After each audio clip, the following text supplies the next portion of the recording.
this has to do with, can we separate Part A and Part B on the ballot? Yes. You want, go ahead. You can discuss and deliberate it and decide tonight to make some modifications to the resolutions as proposed.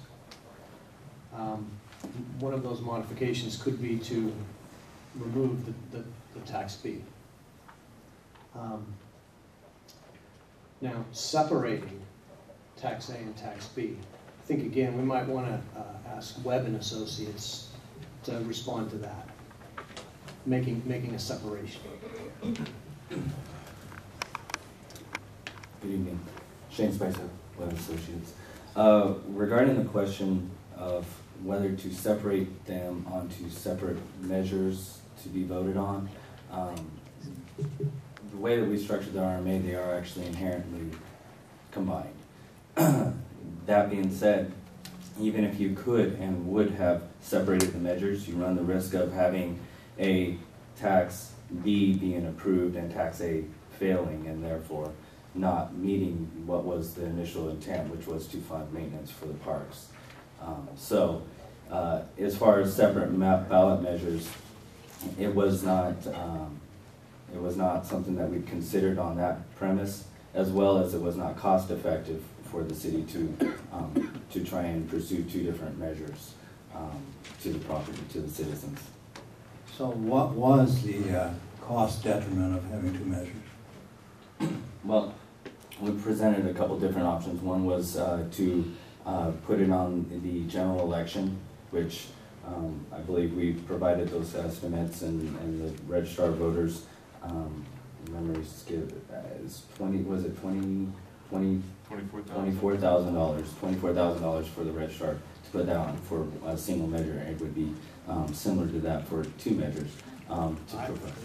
When you say it would be similar to that, you know that? It would seem like since it's one election and since the election is partially paid for, it actually would be less to have two on than double. Going with the background of what we've already done. In November of '09, as you'll recall, we had three measures on the ballot.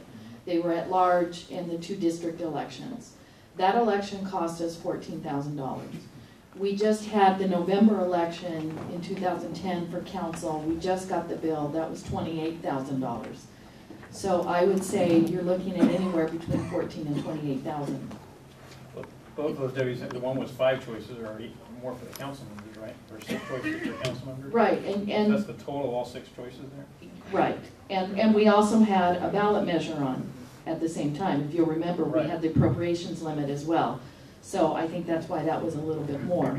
But we did get the $14,000 election in '09, so $14,000 to $28,000. Both of those are related to elections, what cycles where we had more than one question there. So by adding another question doesn't seem like it changes the price that much. I don't think so. Yeah, that was my question, is that how much is it going to cost me? Should I be able to convince the rest of the council that these should be two ballot measures? And you're sort of implying that I can't do that because of the way Webb and Associates has done something? Well, if A passed, you would have the 28, but not the bond initiative, right? If they were separated, correct. If they were separated. Yes. If A passed and B didn't, yes, we would go forward with the $28 and that's it. Yes. So yes, yeah, we're okay in that regard. I don't think there's much chance at all that if B were to pass, not A.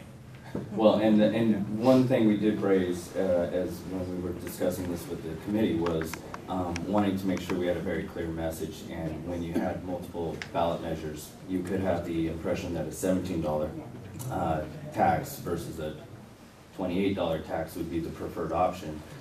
So we didn't want the message to get confusing. Well, that's an interesting thought, but I think people know a bond from a tax. Yeah. Let me get this clear then.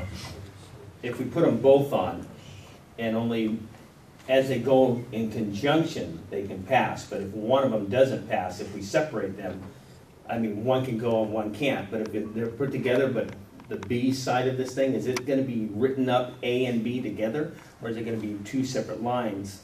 Right, it's gonna be A and B together. There's one measure, it is Okay. everything has been prepared as a package. Okay. And I actually find that a little confusing myself. I mean, I've got all the backup material and I can read on it and I understand it completely. But it's a complicated thing to read in the ballot. You got two different figures in there, and I think to me, it would be much simpler just to say, hey, A, it's an A type thing, and B is the best thing we can do. So A and B is something I think is easier to talk about than something where we've got a mixed funding source together, in my opinion. Now, apparently you didn't feel that way.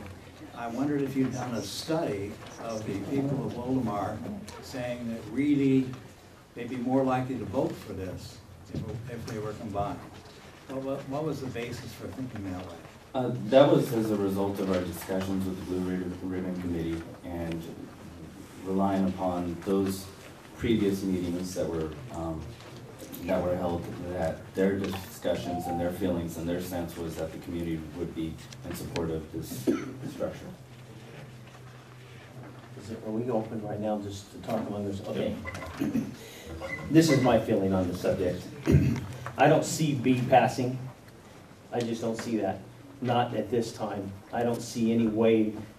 I mean, people are already confused when they see a $5 million amount and they're saying a Melrose. Well, we already know what Melroses are all about, even though that we're trying to smoke screen everything that some of the comments have been made. The problem is that I see is that 66% of the vote, I don't see that possible with a B on here. My personal opinion and my personal thing that I think we should do is do the A and put that out there, and that's it. And that at least keeps the parks we have. Then we can eventually move on and see if we can get the county to give us the land or whatever we need to do to get a hold of the land. I understand it's not a popular thing to do, but at this time with the tax situation and everything else that's going on, everybody sees it as a tax. Even though we know it's a replacement and we were all here all these years, most of us that have been here for 30-something years understand exactly what we paid for.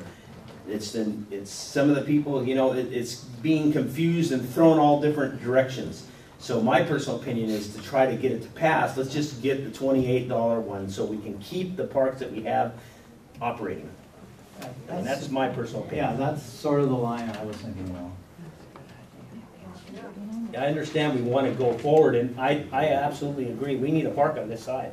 It's not it's not fair in the scheme of things with the whole city. But the people that live on this side, their kids are part of the little leagues and part of everything else. And there are little parks over here. And that was another thing that was brought up to me. Well, I live in a housing tract that I already pay an HOA, and we have a little park. We don't really need your parks.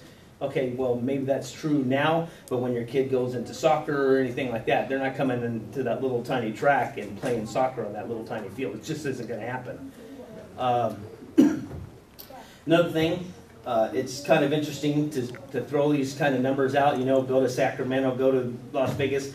You know, it makes no sense. And when people make comments like that off the cuff that they don't understand what was going on, Sacramento, I'm just going to let you know. Yeah, we went to Sacramento. They sent Ben and I to Sacramento to be trained, and we spent 3 days there of solid training and learned all about how to save our communities. It's funny because we're not like the state. We have to have a balanced budget. We have to live within our means. We don't have any way to just get money from everybody. It doesn't work that way. And Las Vegas, we go there, you got to go there and try to bring in companies that are looking for places to go. If people would be more advantageous to our city and letting people come here and move in, the companies that bring in revenue, we wouldn't even be asking these questions. But that's just bottom line. I mean, that's from a business sense. If we get sued all the time from different people in the city, that's not my money. That's all of our money. And it's getting a little old. And I'm tired of it, personally, I'm tired of it. Maybe I'm venting a little bit, but it's just, I've had enough of it. I got put in here to do something to save our little city and to protect our city. So I'm protecting our city, not POW, but protecting the real city of Wildomar, not the little special interest group. So I'm concerned that, hey, if we're going to do this, we really need to think of how we're going to do this. A, right on. B, not so sure yet because we don't have the property. Yes, I agree. And I don't think it's the time and the effort right now to pull a bond. Even though I'd love to do that, it's just not, I don't see it possible.